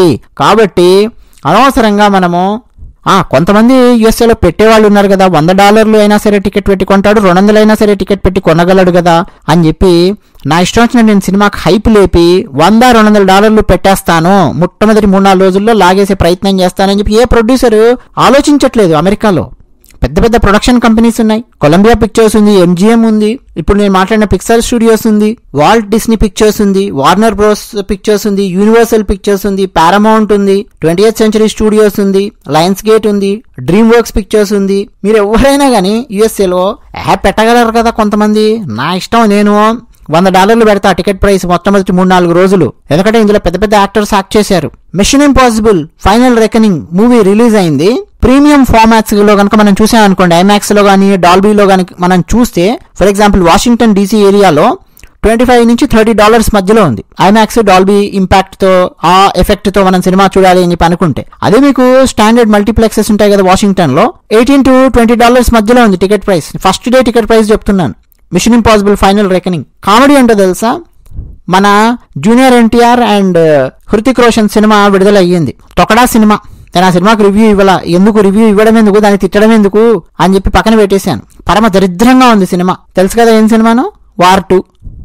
ఫస్ట్ డే టికెట్ ప్రైస్ ఎంతో తెలుసా, నార్మల్ మల్టీప్లెక్స్ లో యుఎస్ఏలో $50, $60, $70 పెట్టారు. అంటే ఆ సినిమా బ్యాడ్ గా ఉంది అని బయటకు వచ్చే లోపే లటక్కున ఫట్ ఫట్ ఫట్ ఫట్ డబ్బులు లేపేద్దాం జనాల నుంచి అన్నటువంటి ప్లాన్ అనమాట. ఇది ఒక టైప్ ఆఫ్ తెలివితేటలు, దొంగ తెలివితేటలు. అందుకని డిస్కషన్ జరుగుతోందండి. కేవలం రామ్ గోపాల్ వర్మ ఒకటే డైరెక్షన్ లో మాట్లాడడం, ఒకటే కోణంలో ఆలోచించడం అనేది బాలేదు. టికెట్ రేట్స్ పెంచొద్దని కూడా చెప్పట్లా. నిజంగా నువ్వు ఒక అద్భుతమైన సినిమా తీయి, కన్విన్స్ చేయి ప్రేక్షకులను. ప్రేక్షకులే అంటారు, అరే ఇంత అద్భుతమైన సినిమా, ఇంత భారీ సినిమా తీశారు, మరి $250-150 అమ్ముకుంటే అతనికి నష్టం వస్తుంది కదా, ఇంత అద్భుతంగా సినిమా తీశారు అని ప్రేక్షకులు మాట్లాడుకుంటారు. ఇప్పుడు ఆ రామాయణం ఏదో చేస్తున్నారండి, 1000 కోట్లు అంటున్నారు, 1000 కోట్లు 4000 కోట్ల అవుద్ది, 3000 కోట్ల అవుద్ది, ఏదో చెప్తున్నారు కహానీలు. ఎందుకంత అవుద్దో నాకైతే అర్థం కావట్లా. అసలు మన భారతదేశంలో ఇప్పటి వరకు మాక్సిమం ఎన్ని సినిమాలు 2000 కోట్ల రూపాయలు వసూలు చేసి ఉంటాయి, 3000 కోట్ల రూపాయలు వసూలు చేసి ఉంటాయి? ఆలోచించండి. మరి నువ్వు నేను 1000 crores నా ఫిల్మ్ తీస్తున్నాను అని చెప్తున్నావు అంటే గవర్నమెంట్ నుంచి సపోర్ట్ లేకుండా, ట్యాక్స్ ఎగ్జంప్షన్ లేకుండా నువ్వు తిరిగి ఆ బ్రేక్ ఈవెన్ సాధించి ప్రాఫిట్ ఎలా తీసుకోగలుగుతావు? ఇప్పుడున్నటువంటి పరిస్థితుల్లో తీసుకోలేవు. గవర్నమెంట్ నీకు సపోర్ట్ చేయాల్సిందే, ప్రతి రాష్ట్ర ప్రభుత్వం దగ్గరికి వెళ్ళి అడగాల్సిందే. గవర్నమెంట్ దయాదాక్షిణ్యాల మీద ఆధారపడింది. మరి అలాంటప్పుడు నీ ఆత్మాభిమానాన్ని నువ్వు పోగొట్టుకోవడం ఎందుకు? గవర్నమెంట్ దగ్గరికి వెళ్ళి చేతులు చాపి. ఇప్పుడు మాట్లాడుతున్నా నేనే ఇంకా ప్రొడ్యూసర్ని అయ్యాను అనుకోండి, ప్రొడ్యూసర్ని సినిమా తీస్తున్నాను అనుకోండి, గవర్నమెంట్ దగ్గరికి వెళ్ళాను నేను. గవర్నమెంట్ దగ్గర చేతులు దాచి నిలబడి పైసలు నాకు కావాలి, ఎగ్జామ్షన్ ఇవ్వాలి, నా ఇష్టం వచ్చిన నేను టికెట్లు పెట్టుకుంటానని చెప్పి నేను అడగను. నువ్వు జనరలైజ్ చేయి, కావాలంటే గవర్నమెంట్ కంప్లీట్ గా జనరలైజ్ చేసేయి. ఏమని? సినిమా టికెట్లు సినిమా థియేటర్స్ వాళ్ళు ఎంతకైనా అమ్ముకోవచ్చు, ప్రొడ్యూసర్ డిసైడ్ చేసుకుంటాడు, సినిమా థియేటర్ వాళ్ళు కలిసి డిసైడ్ చేసుకుంటారు, టికెట్ 250 రూపాయలు, 500, 1000, 2000 వాళ్ళు డిసైడ్ చేసుకుంటారు అని జనరలైజ్ చేసే ప్రతి సినిమాకి. అది చేస్తున్నారంటే అది చేయట్లేదు. కొన్ని సినిమాలకు మాత్రం టికెట్ ప్రైసులు పెంచుతున్నారు, కొన్ని సినిమాలకేమో పెంచట్లేదు. ఎందుకు పెంచట్లేదు? పెంచే సినిమా పెద్ద సినిమా, పెంచని సినిమా చిన్న సినిమా అని చెప్పి మీరు అనుకుంటున్నారేమో. కాదు కాదు కాదు. గవర్నమెంట్ దగ్గరికి వెళ్ళి ఎవరైతే అడుక్కుంటూ ఉన్నారో ప్రొడ్యూసర్స్, గవర్నమెంట్ ఎవరి మీద అయితే దయాదాక్షిణ్యాలు చూపిస్తూ వాళ్ళ మ్యాగ్నానిమిటీ చూపిస్తోందో, మ్యాగ్నానిమస్గా రేట్లు పెంచుకోండి అని చెప్పి గవర్నమెంట్ ఏ సినిమాకైతే ఇస్తోందో ఆ సినిమా ప్రొడ్యూసర్స్ మాత్రం టికెట్లు పెంచుకుంటున్నారు, సినిమా బాగుంటే పైసలు సంపాదించుకుంటున్నారు. ఏ ప్రొడ్యూసర్ అయితే గవర్నమెంట్ దగ్గరికి వెళ్ళడం లేదో ఆ ప్రొడ్యూసర్ డబ్బులు సంపాదించుకోలేకపోతున్నాడు. అంటే ఒక కంగాళీగా, కంపుగా, పరమ దరిద్రంగా ఉంది. ఒక ప్రాసెస్ కానీ ఒక పద్ధతి పాడు ఏమీ లేకుండా ఉంది మన దగ్గర. యుఎస్ఏలో అలా లేదు. ఒక సిస్టమాటిక్ ప్రొసీజర్ అనేది ఉంది, సిస్టమాటిక్ ప్రాసెస్ ఉంది. క్యాపిటలిజమే. బట్ క్యాపిటలిజం ఏం చేస్తున్నారు? డెమోక్రటైజ్ చేస్తున్నారు. యుఎస్ఏలో ఎవరు సగటు ప్రేక్షకుడు టామ్ క్రూజ్ $8 million తీసుకున్నాడు, అంతెందుకు తీసుకున్నాడు అని చెప్పి ఎవరు అడగరండి. Tom Cruise Top Gun Maverick కి ఒక డబ్బులు తీసుకొని ఉండొచ్చు, అంతకంటే ఎక్కువ మిషన్ ఇంపాసిబుల్ కి తీసుకొని ఉండొచ్చు. అసలు ఎవరు ఆలోచించారు? Killers of the flower moon recent గా లియోనార్డో డికాప్రియో ఎంత తీసుకున్నాడు ఆ సినిమాకి? ఎవరు అడిగారు? బ్రాడ్ పిట్ ఎంత తీసుకున్నాడు? బుల్లెట్ ట్రైన్ మూవీకి ఎంత తీసుకున్నాడు? F1 తీసుకున్నాడు, ఎవరు అడిగారు? రాబర్ట్ డౌనీ జూనియర్ ఆపెన్హైమర్ కి ఎంత తీసుకున్నాడు? ఆస్కార్ విన్నర్ ఎంత తీసుకున్నాడు ఆ సినిమాకి? ఎవరు అడిగారు? కేర్ చేయరు. ఎందుకో తెలుసా? టికెట్ రేట్ అన్నది యుఎస్ఏలో సామాన్యుడికి కూడా అందుబాటులో ఉంది. యావరేజ్ సంపాదన ఎంత ఉంటది అమెరికాలో ఒక సగటు అమెరికన్ది అనేది తీస్తే అతనికి అందుబాటులో ఉంటుంది టికెట్ ప్రైస్. ఏ రోజు వెళ్ళినా గానీ అందుబాటులో ఉంటుంది. అందుబాటులో లేకుండా పెంచేసుకుంటూ వెళ్ళారనుకోండి, మనోళ్ళు చేస్తున్నట్టు. బాతు కథ ఉంటది చిన్నప్పుడు. బాతు రోజు బంగారు గుడ్డు పెడుతుంటే దాన్ని తీసుకోకుండా దాన్ని కోసి పారేస్తే కడుపులో ఎన్నున్నాయి లటక్కుని లేపేద్దామని చెప్పి కోసేస్తాడు. మొదటికే మోసం వస్తుంది. మన దగ్గర వీళ్ళు చేసిన పని వల్ల సినిమా థియేటర్కి రావాలి అని అంటే చాలా మంది భయపడేటటువంటి పరిస్థితి ఉంది. వద్దు బాబు, వద్దు నాయన, నీకు దండం సామే అని చెప్పి సినిమా థియేటర్ వైపు చూడడం మానేశారు చాలా మంది. ఓటీటీలో వచ్చినప్పుడు నేను చూసుకుంటానులే అని చెప్పి అంటున్నారు చాలా మంది. నువ్వు ప్రతి ఒక్కరిని కూడా సాధ్యమైనంత వరకు సినిమా చూడాలి అనే ఇంటెన్షన్ ఉన్న ప్రతి ఒక్కరిని తీసుకొచ్చి సినిమా థియేటర్లో కూర్చోబెట్టడం ద్వారా, డెమోక్రటైజ్ చేయడం ద్వారా, క్యాపిటలిజం ని అంటే సాధ్యమైనంత ఎక్కువ మందిని అందులో భాగస్థులను చేయడం ద్వారా డబ్బులు సంపాదించడమే కాదు, నీకు లాంగ్ స్టాండింగ్ అనేది ఉంటుంది దానికి, ఆ ప్రాసెస్ కి. అది మిస్ అవుతున్నారు ప్రొడ్యూసర్స్. రాంగోపాల్ వర్మ కూడా తన ఆలోచనలలో అది మిస్ అయ్యాడు విశ్లేషించడంలో. ఇప్పుడు మన దగ్గర హీరోలు ఎంత తీసుకుంటున్నారు అని ఎందుకు అడుగుతున్నారు? నిజానికి రాంగోపాల్ వర్మ అన్నట్టు ఎవరు ఎంతైనా తీసుకోవచ్చు, అతనికి మార్కెట్ ఉంది కాబట్టి ఎంతైనా తీసుకుంటాడు అనేది చాలా కన్విన్సింగ్ గా ఉంది సెంటెన్స్. కానీ ఎందుకు ప్రేక్షకులు అడగాల్సిన పరిస్థితి వస్తుందంటే, what kind of value addition that you are giving other than creating a hype? ఇది ప్రేక్షకుడు వేసుకుంటున్నటువంటి ప్రశ్న. ఇప్పుడు వర్మ బిజినెస్ క్లాస్ ఈ ఎగ్జాంపుల్, BMW ఎగ్జాంపుల్స్ అన్ని చెప్పాడు. వాల్యూ ఎడిషన్ ఉందండి అక్కడ. నేను మీకు 4 రోజుల ముందు చెప్పాను. మీరు ఎకానమీ క్లాస్ లో కూర్చుంటే ఒక రేట్ ఉంటుంది, బిజినెస్ క్లాస్ లో కూర్చుంటే ఎక్కువ రేట్ ఉంటుంది. అందరూ సమానమే అండి, అందరికీ సమానంగా ప్రైస్ పెట్టండి అని చెప్పి అడ్డదిడ్డమైన కమ్యూనిస్ట్ వాళ్ళు మాట్లాడినట్టు మనం మాట్లాడట్లా. వాల్యూ ఎడిషన్ అక్కడ ఉంది. ఏముంది? బిజినెస్ క్లాస్ లో నువ్వు పడుకున్నావు అంటే కంప్లీట్ గా 180 degrees ప్యారలల్ గా నువ్వు పడుకోవచ్చు. ఎకానమీ క్లాస్ లో నువ్వు కూర్చొని ఉండాలి అంటే ఒక వాల్యూ ఎడిషన్ ఉంది బిజినెస్ క్లాస్ లో. ఎకానమీ క్లాస్ లో నువ్వు విండో వైపు గానీ మధ్యలో సీట్లో గానీ కూర్చున్నావు అనుకో, నువ్వు లేచి బాత్రూమ్కి వెళ్ళాలన్నా, లేచి కాస్త అటు ఇటు తిరగాలన్నా నీ పక్కన ఉన్న వాళ్ళని లేపాలి. బిజినెస్ క్లాస్ లో అక్కర్లా, నీ పక్కన ఉన్న నువ్వు లేపాల్సినటువంటి అవసరం ఉండనే ఉండదు. అలా ఉంటుంది బిజినెస్ క్లాస్ లో. ఎకానమీ క్లాస్ లో వాడు ఎప్పుడు పెడితే నువ్వు అప్పుడు ఫుడ్ తినాలి, ఎంత పెడితే అంత తినాలి. బిజినెస్ క్లాస్ లో నువ్వు కావాలంటే మళ్ళీ అడగొచ్చు. చాయ్ తాగాలనిపించింది, మళ్ళీ బెల్ కొట్టి తీసుకురా చాయ్ అను, ఎన్నిసార్లైనా బిలు, కాఫీ ఎన్నిసార్లైనా తిను. అలాగే నువ్వు ఎయిర్పోర్ట్ లో వెయిట్ చేసేటప్పుడు బిజినెస్ క్లాస్ వాళ్ళకి వేరే లాంజ్ ఉంటుంది, అక్కడ నువ్వు వెళ్ళి నీకు డ్రింక్స్ ఉంటాయి, ఫుడ్ ఉంటుంది, ఒరుగు, టీవీ చూడు, ఎంజాయ్ చేయి. ఎకానమీ క్లాస్లో వెళ్ళే వాళ్ళకి ఆ ఛాన్స్ ఉండదు. సో వాల్యూ ఎడిషన్ అనేది ఉంది. నువ్వు వాల్యూ ఎడిషన్ చూపించు సినిమా లోపల, ఏం వాల్యూ ఎడిషన్ చూపిస్తున్నారు అన్నటువంటి ప్రశ్న వస్తుంది. ప్రొడక్షన్ వాల్యూ, పైసలు పెట్టాను అంటున్నాడు. ఇప్పుడు వార్ 2 సినిమా మనం చూసాం. ప్రొడక్షన్ వాల్యూ అంటే ఏంటంటే జపాన్ వెళ్ళి ఫైట్ చేస్తాడు హృతిక్ రోషన్, ఇంకెక్కడ వెళ్ళి ఫైట్ చేస్తాడు, అది ప్రొడక్షన్ వాల్యూ అని చెప్పి అనుకుంటున్నారు. రామ్ గోపాల్ వర్మ తీసిన శివ సినిమాలో నాగార్జున సైకిల్ దొక్కితే వచ్చినటువంటి ఇంపాక్ట్ ఎంత ఉంటుందో ఆ ఇంపాక్ట్ లో కనీసం 1% కూడా ఇంపాక్ట్ లేదు. వారి సినిమాలో హృతిక్ రోషన్ చేసేటటువంటి ఆ ఫైట్స్ కానీ, జపాన్ లో దూకే దూకుళ్ళు కానీ ఏమీ ఇంపాక్ట్ లేదు. ఏదో రోబోస్ చూస్తున్నాం అంతే. వార్ 2 సినిమా ఆ ఫీల్ లేదు, ఏమీ లేదు. మరి ప్రొడక్షన్ వాల్యూ శివ సినిమాలో ఉంది కదా, సైకిల్ దొక్కితే వచ్చినటువంటి ఇంపాక్ట్. మరి సత్య సినిమాలో ఉంది కదా ప్రొడక్షన్ వాల్యూ. బావు గెలిచాడు ఎన్నికలలో అని చెప్పే విషయము న్యూస్ పేపర్ మీద ఒక బిచ్చగాడు ముంబైలో అన్నమో ఏదో తింటూ ఉంటే ఆ న్యూస్ పేపర్ కటింగ్ మీద ఉంటుంది. వాట్ ఎ టెరిఫిక్ షాట్ అని చెప్పి చూసేవాళ్ళు ఫీల్ అవుతున్నారు. అది కదా ప్రొడక్షన్ వాల్యూ అంటే. ఇప్పుడు వీళ్ళు ఏం చేస్తున్నారంటే ప్రొడక్షన్ వాల్యూ అంటే నేను 100 కోట్లు పెట్టాను, 50 కోట్లు పెట్టాను, దానికి ఆ దేశాలలో తీశాను, అందుకని 50 కోట్లు అయ్యింది, 100 కోట్లు అయ్యింది అంటే నువ్వు ఏ దేశాలలో తీస్తే నాకెందుకు నాయన, సినిమా దరిద్రంగా ఉంది, నీకెందుకు నేను పే చేయాలి, నువ్వేదో 100 కోట్లు పెట్టావు, 500 కోట్లు పెట్టి సినిమా తీసావు అని చెప్పి నేను ఎందుకు పే చేయాలి అన్న ఆలోచన వస్తుంది ప్రేక్షకుడికి. ఆ ఆలోచన తప్పంటారా? ఆలోచించండి. నువ్వు నిజంగా నువ్వు ఒక వాల్యూ ఎడిషన్ చూపించు స్క్రీన్ మీద, డెఫినెట్ గా ప్రేక్షకులలోనే డివైడ్ టాక్ వస్తుంది. మరి ఇంత అద్భుతమైనటువంటి సినిమా తీసాడరా, ఎందుకు మనము ఇంకో 100 రూపాయలు అదనంగా పెట్టొద్దు, ఎందుకు 200 అదనంగా పెట్టొద్దు, దట్ ఈజ్ ఓకే, 4-5 రోజులు అదనంగా పెట్టారు ప్రైస్ అన్న డిస్కషన్ వస్తుంది. నువ్వు అలా వాల్యూ ఎడిషన్ చూపిస్తున్నటువంటి సినిమాల పర్సెంటేజ్ ఎంత చెప్పండి. నెంబర్ ఆఫ్ మూవీస్ అడగట్ల, పర్సెంటేజ్ ఎంత సినిమాలది ప్రతి సంవత్సరం. ఒక పెద్ద భారీ సినిమా పెద్ద పెద్ద హీరోని పెట్టి చేసిన దానికంటే, ఒక గేమ్ చేంజర్ కంటే ఇంపాక్ట్ లిటిల్ హార్ట్స్ సినిమా తీసుకొని వచ్చింది. చిన్న సినిమా, ప్రతి ఒక్కడు ఎంజాయ్ చేశాడు. సినిమా థియేటర్ నుంచి బయటకు వచ్చే ప్రతి ఒక్కడు నవ్వుకుంటూ వచ్చాడు, సరదాగా ఉంది సినిమా అని. రవితేజ తీసినటువంటి సినిమాలు ఉన్నాయి, బ్యాక్ టు బ్యాక్ నిన్నమన్న 3-4 మూవీస్ ఉన్నాయి, చూడండి చిరాకు వస్తుంది. కోర్ట్ అని చెప్పి సినిమా తీశారు, తక్కువ డబ్బులతో, డబ్బులు సంపాదించింది, ఎంత ఇంపాక్ట్ క్రియేట్ చేసింది కోర్ట్ అనేది మీరు చూస్తుంటే మీరు పక్కకి వెళ్ళలేరు. అంత నీట్గా తీశాడు ప్రజెంటేషన్, భారీ భారీ సెట్టింగ్లు. రవితేజ సినిమాలో మనం చాలా చేశారు, ఎక్కడో తేడా కొడుతుంది. రవితేజ సినిమాలు పోతున్నాయి అన్ని, ఏంటంటో చేస్తున్నారు. అదే దొంగ మీద సినిమా తీశాడు చూడండి, స్టోర్ట్ పరం దొంగ అని చెప్పి, ఏంటంటో చేసి కష్టపడ్డాడు, అంతా చేశాడు రవితేజ, కానీ ఓవరాల్ గా చూస్తే ఆ ఇంపాక్ట్ క్రియేట్ అవ్వట్లే. సినిమాలో హెడేక్ వస్తుంది, జెండుబామ్ ఎక్కడుంది అన్న ఫీలింగ్ వస్తుంది. కోర్టు సినిమా చూస్తుంటే ఆ ఫీలింగ్ రాలే, లిటిల్ హార్ట్స్ సినిమా చూస్తుంటే ఆ ఫీలింగ్ రావట్లేదు. మరి నిజం చెప్పాలంటే లిటిల్ హార్ట్స్ సినిమా ఎక్కువ ఆనందాన్ని ఇచ్చింది కాబట్టి దానికి ఎక్కువ డబ్బులు ఇవ్వాలి ప్రేక్షకులు. కానీ ప్రొడ్యూసర్స్ ఏం చేస్తున్నారు సార్, రవితేజ సినిమా తీసా 100 కోట్లు పెట్టా కాబట్టి నేను టికెట్ ప్రైస్ ఎక్కువ పెంచుకుంటా అని అడుగుతున్నావు నువ్వు, అదేమి న్యాయం? ఒకసారి ఆలోచించండి. అంటే ప్రేక్షకుని ఎదవం చేయాలని ప్రయత్నం చేస్తున్నారు. కన్జ్యూమర్ని ఎంత ఎదవం చేయాలి, కన్జ్యూమర్ నుంచి అలా లాగాలి అన్న కోణంలో పనిచేస్తుంది ఇక్కడ క్యాపిటలిజం.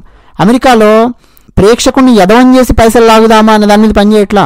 ప్రేక్షకుడికి సాధ్యమైనంత వరకు దీన్ని అందుబాటులో పెట్టేసేస్తే, ప్రతి ప్రేక్షకుడి దగ్గరికి వెళ్ళేటట్టు చేస్తే సాధ్యమైనంత వరకు ఆడే డబ్బులు ఇస్తాడు, అంతకు మించి గుడ్ విల్ ఇస్తాడు, అంతకు మించి సినిమా మీద విరక్తి రాదు ప్రేక్షకుడికి. పైసలు ఎక్కువగా పెంచి బాధితే అడిగి విరక్తి వస్తుంది, ఫ్రీగా ఎక్కడ దొరుకుతుంది, పైరసీ ఎక్కడ దొరుకుతుంది అని చెప్పి చూస్తాడు ప్రేక్షకుడికి చిరాకు దొబ్బితే. అదే జరుగుతుంది మన దగ్గర. ఆ పాయింట్ మిస్ అయితే ఎలా చెప్పండి. మీకు ఇంకో ఎగ్జాంపుల్ ఇస్తా. రామ్ గోపాల్ వర్మ తీసిన కిల్లింగ్ వీరప్పన్ సినిమా వచ్చింది, నేను వెళ్ళి చూశాను. మా ఇంటి దగ్గరలోనే థియేటర్ ఉంటుంది, జస్ట్ 1 కిలోమీటర్ దూరంలో చూశాను. చాలా అద్భుతంగా ఉంది సినిమా, సూపర్ ఇంపాక్ట్ ఉంది కిల్లింగ్ వీరప్పన్. అసలు ప్రతి షాట్ గానీ ప్రతి ఫ్రేమ్ గానీ బయటకు వచ్చిన తర్వాత ఏం తీశాడు ఆ సినిమా అన్నటువంటి ఫీలింగ్ వచ్చింది. అదే టైంలోనో ఆర్ మోర్ ఆర్ లెస్ ఒక 2-3 మంత్స్ గ్యాప్ లోనో బాలకృష్ణ గారి సినిమా వచ్చింది, ఒకటి పెద్ద సినిమా. వెళ్ళి నేను కూర్చున్నాను థియేటర్లో, అంజలి ఉంటుంది చూడండి, ఆమె హీరోయిన్, దండం పెట్టి బయటకు వచ్చాను. ఓరి నాయన ఇదెక్కడి సినిమా రా బాబు, దిక్కుమాలిన దరిద్రము అన్న ఫీలింగ్ వచ్చింది. కిల్లింగ్ వీరప్పన్ సినిమా కంటే బాలకృష్ణ గారి సినిమా తీయడానికి అయినటువంటి ఖర్చు చాలా ఎక్కువగా ఉండింటది, కానీ దరిద్రంగా ఉంది సినిమా. కానీ ప్రొడ్యూసర్ ఏమంటాడు, ఇప్పుడు మొట్టమొదటి 3-4 రోజుల్లో ఫుల్ పైసలు పెట్టేసేసి లాగిపారేద్దాము, అది బ్యాడ్ టాక్ వచ్చే లోపల లాగిపారేద్దాం పైసలన్నీ. కారణం ఏం చెప్తాను, నేను చాలా ఎక్కువ డబ్బులు పెట్టాను ఈ సినిమాకి, కాబట్టి నాకు టికెట్ ప్రైస్ ఎక్కువగా పెంచుకోవడానికి ఛాన్స్ ఇవ్వు అని చెప్పి గవర్నమెంట్ని అడుగుతాను అంటున్నాడు ప్రొడ్యూసర్. అర్థమవుతుంది లాజిక్. అంటే ఫైనల్ గా ఎవరవుతున్నారు అంటే కన్జ్యూమరు లేదు ప్రేక్షకుడు ఎదవవుతున్నాడు. ప్రేక్షకుడిని ఎదవం చేసి పైసలు లాగుదామా అన్న కోణంలో వెళ్తోంది ప్రొడ్యూసర్స్ వ్యవహారం. అమెరికాలో అలా వెళ్ళట్లేదు వ్యవహారం.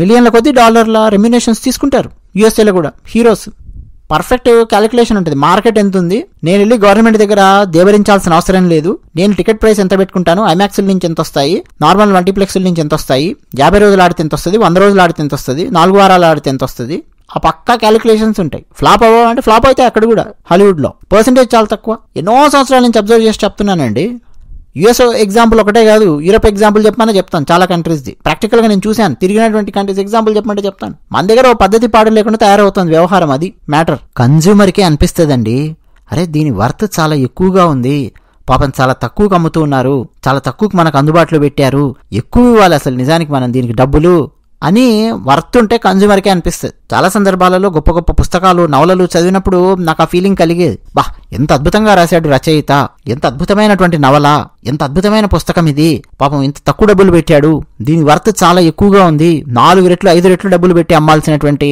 పుస్తకం ఇది ఇంత తక్కువకు అందుబాటులో ఉందా అన్న ఫీలింగ్ నాకు కొన్ని గొప్ప గొప్ప పుస్తకాలు చదివినప్పుడు కలిగేది. అలాగే మీరు యూట్యూబ్ ఛానల్స్ చూస్తున్నప్పుడు కూడా మీకు కూడా ఒక్కొక్కసారి ఫీలింగ్ ఉంటుంది, అరే ఇంత అద్భుతమైన కంటెంట్ ఉంది పలానా ఛానల్లో, ఫలానా వీడియోలో, ఇంత తక్కువ మంది చూశారేంటి, ఎక్కువ మంది చూడాల్సినటువంటి వీడియో కదా ఇది, మోస్ట్ అండర్ రేటెడ్ ఛానల్ లేకపోతే మోస్ట్ అండర్ రేటెడ్ వీడియో అన్న ఫీలింగ్ కూడా మనకు ఒక్కొక్కసారి వస్తుంది కొన్ని యూట్యూబ్ ఛానల్స్ అలాంటివి మనం చూస్తున్నప్పుడు. అంటే కన్జ్యూమరే ఫీల్ అవుతాడు, పైరసీ కాదు కదా, ఫ్రీగా ఇస్తే ఫినాయిల్ కాదు, ఫ్రీగా ఇస్తే చాయ్ కాఫీ కూడా తాగడానికి రెడీగా ఉండడు కన్జ్యూమర్, దానికి ఆ వర్త్ ఉంటే. మళ్ళీ అలాంటి వర్త్ ఉన్నటువంటి సినిమాలు ఎన్ని వస్తున్నాయి చెప్పండి. పర్సెంటేజ్ ఆఫ్ సక్సెస్ ఎంత అంటే 2%, 3% అని చెప్పి చెప్తున్నారు సినిమా ఇండస్ట్రీలో ఉన్న వాళ్ళే. ఆ మధ్య కార్మికులకు పైసలు పెంచాలి అని చెప్పి కొంచెం గోల రచ్చ అయింది, మీకు తెలిసే ఉంటుంది. ఒక 5-6 నెలల క్రితం ఈ లైట్ మ్యాన్కి వీళ్ళకి తక్కువ డబ్బులు ఇస్తున్నారు, ఎక్కువ పెంచాలి, ఇవన్నీ డిస్కషన్స్ వచ్చినప్పుడు ప్రొడ్యూసర్స్ అందరూ వచ్చి మాట్లాడారు, ఒరే మాకు పర్సెంటేజ్ ఆఫ్ సక్సెస్ సరిగ్గా లేదు, ప్యాషన్తో సినిమాలు తీస్తున్నాం మేము అని చెప్పి చాలా మంది ప్రొడ్యూసర్స్ మాట్లాడారు పెద్ద స్టేజ్ మీద కూర్చొని. ప్రొడ్యూసర్స్కి ఏం డబ్బులు మిగలట్లేదు, తీస్తున్నాం మేము సినిమాలు ప్యాషన్తో అని చెప్పి మాట్లాడారు. కరెక్ట్. ఎందుకు ఫెయిల్యూర్స్ ఎక్కువగా వస్తున్నాయి, సినిమాలు చిరాకు వస్తున్నాయి జనాలకి. పైరసీ వల్ల ఫెయిల్ అవ్వట్లా, పైరసీ వల్ల ఫెయిల్ అవుతున్నాయండి, పైరసీ వల్ల పైసలు రావట్లేదండి అని అంటే ఎవరు ఒప్పుకోరు. ఇప్పుడు లిటిల్ హార్ట్ సినిమా ఉందనుకోండి, దాన్ని ఎవరైనా పైరసీ చేశారనుకోండి, ఐబొమ్మలోనో బప్పమో లప్పమో ఇందులో పెట్టారనుకోండి, ప్రేక్షకులే అనుకుంటారు అదే పాపం చాలా కష్టపడ్డాడు, ఇంత చిన్న సినిమా తీశాడు, ఈ సినిమాని పైరసీ చేశారేంటి. ఇలాంటి నిర్మాతకు 4 డబ్బులు వస్తాయి కదా, మళ్ళీ ఇలాంటి ఒక 4 సినిమాలు, చిన్న సినిమాలు మంచి సినిమాలు చేస్తాడు అన్న ఫీలింగ్ ప్రేక్షకులకే వచ్చేస్తుంది. చాలా పెద్ద పెద్ద సినిమాల విషయంలో ప్రేక్షకులకు అది రావట్లేదు. అది ఆ నిర్మాతల మీద ఉన్న జలసీతోనో, వీడు 100 కోట్లు తీసుకున్నాడు, ఆడు 200 కోట్లు తీసుకున్నాడు, నాకు జలసీ ఉంది అన్న కోణంలో ప్రేక్షకులు ఆలోచించట్లేదు. అసలు ప్రేక్షకులు ఎందుకు జలసీ ఫీల్ అవుతారండి? పెద్ద పెద్ద హీరోలు తీసుకునే రెమ్యూనరేషన్స్ మీద, డైరెక్టర్స్ తీసుకునే రెమ్యూనరేషన్ మీద ప్రేక్షకులు ఎవరు జలసీ ఫీల్ అవ్వరు. ఎవరైనా జలసీ ఎప్పుడు ఫీల్ అవుతారు తెలుసా? తన లెవెల్లో ఉన్న వాళ్ళ విషయంలో జలసీ ఫీల్ అవుతారు. తనకంటే తన పక్కింటోడు ఎక్కువ సంపాదిస్తేనో, తనకంటే తన తోబుట్టువులు ఎక్కువ సంపాదిస్తేనో, హ్యూమన్ సైకాలజీ పరంగా అదేమైనా జలసీ ఫీల్ అయితే ఫీల్ అవుతారు తప్ప, ప్రతి ఒక్కడు నేను సచిన్ టెండూల్కర్ని చూసి జలసీ ఫీల్ అవుతాను, చిన్న సర్పంచ్ నేను మోడీని చూసి జలసీ ఫీల్ అవుతున్నానని చెప్పి ఎవరు అనుకోరు. సో హీరోలు తీసుకునే రెమ్యూనరేషన్స్ మీద, దాని మీద ఆ జలసీ యాంగిలే ఉండదు ప్రేక్షకుల్లో. జలసీ యాంగిల్ ఉంటుంది అని చెప్పి రామ్ గోపాల్ వర్మ చెప్పే ప్రయత్నం చేస్తున్నాడు తప్ప అది రాంగ్, అది ఉండదు జలసీ. ఎక్కువ మంది ప్రేక్షకులకు అందుబాటులో ఉంచడానికి ప్రేక్షకుల యొక్క ఆన్ అండ్ యావరేజ్ సంపాదన ఎంత, ఏ రేంజ్ లో ఎకనామిక్స్ అనేది నడుస్తోంది, గవర్నమెంట్ రెగ్యులేషన్స్ ఎలా ఉన్నాయి, మనం ఎంతవరకు పెట్టొచ్చు ప్రైస్, ఎన్ని ఎక్కువ రోజులు సినిమా ఆడితే మనకు డెమోక్రటిక్ గా మనీ ఎక్కువగా వస్తాయి సేమ్ ఈ క్యాపిటలిస్టిక్ మార్కెట్ లో, ఇవన్నీ ఆలోచించకుండా కావాలని చెప్పి చాలా సినిమాలు రేట్లు తక్కువైనా కానీ ఎక్కువ చూపించడాలు ఇవన్నీ కూడా చేస్తున్నారు అన్నది సినిమాలు చూస్తున్నప్పుడు అర్థమవుతుంది ప్రేక్షకులకు. ప్రొడక్షన్ వాల్యూ పేరు మీద ఇష్టం వచ్చినట్టు వేస్ట్ చేస్తున్నారు. ఇప్పుడు గేమ్ చేంజర్ లో మీరు చూసారండి, హీరో హెలికాప్టర్ లో దిగుతాడు, రైల్వే ట్రాక్ మీద ట్రైన్ వెళ్తుంటే అక్కడికి వచ్చి ట్రైన్ ఆపి హెలికాప్టర్ నుంచి దిగి కొట్టి ఎత్తుకుపోయి అవన్నీ చేస్తాడు, హంగామా చేస్తాడు. ఎందుకు చేస్తాడు నాకు అర్థం కాల. ఇప్పుడు ఆ సీన్స్, ఆ షార్ట్స్ అన్ని తీయడానికి ఎన్ని డబ్బులు పడతాయి చెప్పండి. మరి అంతకంటే ఎక్కువ ఇంపాక్ట్ యానిమల్ సినిమాలో క్లాస్ రూమ్ లోకి మిషన్ గన్ తీసుకురావడం వల్ల ఎక్కువ ఇంపాక్ట్ క్రియేట్ అయిందని చెప్పి రామ్ గోపాల్ వర్మ చాలా సందర్భాల్లో చెప్పాడు. మరి డిఫరెన్స్ ఏంటి? దేనికి ఎక్కువ డబ్బు ఖర్చు అవుతుంది ఇంపాక్ట్ క్రియేట్ చేయడానికి? నేను హెలికాప్టర్ వాడాను, ట్రైన్ వాడాను, ట్రాక్ వాడాను, ఇంత దింపాను, ఇంత హంగామా క్రియేట్ చేశాను కాబట్టి డబ్బులు ఎక్కువ అయ్యాయి. హీరో చాలా ఎక్కువ కష్టపడ్డాడు, హెలికాప్టర్ నుంచి కిందికి దిగి పైకెక్కి అవసరం ఉన్నా లేకపోయినా, కాబట్టి హీరోకి నేను ఎక్కువ డబ్బులు ఇచ్చాను, ఎక్కువ చెమటోడ్చాడు కాబట్టి ప్రేక్షకుల నుంచి నేను ఎక్కువ డబ్బులు లాగుతాను అన్న లాజిక్ చెప్తే వినడానికి ఎదవాళ్ళు కాదు కదా ప్రేక్షకులు. ఒక్కడండి హీరో జేమ్స్ బాండ్ లెవెల్లో ఏదో ఫీల్ అయిపోవడం, జేమ్స్ బాండ్ లెవెల్లో సినిమాలు తీయాలి అన్న ప్లాన్ చేసేయడం. జేమ్స్ బాండ్ చేశాడు అనుకోని మీనింగ్ ఉంటుంది, ఆ కాన్సెప్ట్ అలా ఉంటుంది జేమ్స్ బాండ్ది. చేజింగ్లు చేసినా, ఫైట్స్ చేసినా, హెలికాప్టర్స్ ఎక్కినా, ఫ్లైట్లలో నుంచి దూకినా, ఆ కాన్సెప్ట్ ఇంటర్నేషనల్ కాన్సెప్ట్ ఆ లెవెల్లో ఉంటుంది. అది స్పేస్ షిప్స్ ఎత్తుకుపోవడాలు, సిలికాన్ సిటీని మొత్తం లేపేయడానికి ప్లాన్ చేయడాలు, విలన్స్ భారీగా ఉంటుంది, సబ్మెరీన్లు ఎత్తుకుపోవడాలు. దాన్ని కాపాడడం కోసం జేమ్స్ బాండ్ చెయ్యాలి అని అంటే ఆ లెవెల్లో ఉంటుంది సినిమా. అక్కడ అవసరం మనోళ్ళు ఏంటంటే అవసరమైనా లేకపోయినా కానీ ఏంటంటో చేస్తున్నట్టు కటింగ్లు ఇవ్వడాలు, పైసలు ఎక్కువ తీసుకోవడాలు, దానికి జనాలు ఇదంతా అబ్జర్వ్ చేస్తున్నారు. అంత ఎదవలు ఎవరు లేరు జనాలలో. మరి రామ్ గోపాల్ వర్మ గారు ఆలోచించినంత ఎదవలు కాదు జనాలు. బ్రెయిన్ ఉంది జనాలకి, ఆలోచిస్తున్నారు. క్యాలిక్యులేషన్ అనేది చాలా నడుస్తుంది జనాల బ్రెయిన్ లో. అందుకని ఏం చేస్తున్నారు, ఈ గోలంతా లేక ఎక్కడైనా ఫ్రీగా దొరుకుతుంది అనుకోండి వెళ్ళిపోయి చూసేస్తున్నారు. మరి దాన్ని కట్ చేయాలంటే ఏం చేయాలి అనేది పోలీసుల డైమెన్షన్లో ఆలోచించాలి. టెక్నికల్గా దాన్ని ఎట్లా ఆపాలి క్రైమ్ని అన్నది. ఇంటర్నెట్ సర్వీస్ ప్రొవైడర్స్తో మాట్లాడి ఆపుతారా, ఏం చేస్తారనేది అది వేరే టెక్నికల్ ఆస్పెక్ట్స్. బట్ ఎక్కువ డెమోక్రటైజ్ చేయడం ద్వారా మార్కెట్ని ఎంత సస్టైన్ చేయగలుగుతాము, ఎంత గుడ్ విల్ సంపాదిస్తూనే డబ్బులు సంపాదిస్తూనే మార్కెట్ని ఎట్లా సస్టైన్ చేయగలుగుతాం అనేది ప్రొడ్యూసర్స్, హీరోస్, డైరెక్టర్స్ వీళ్ళందరూ ఆలోచించాలి కదా. అది కూడా క్యాపిటలిజంలో భాగమే.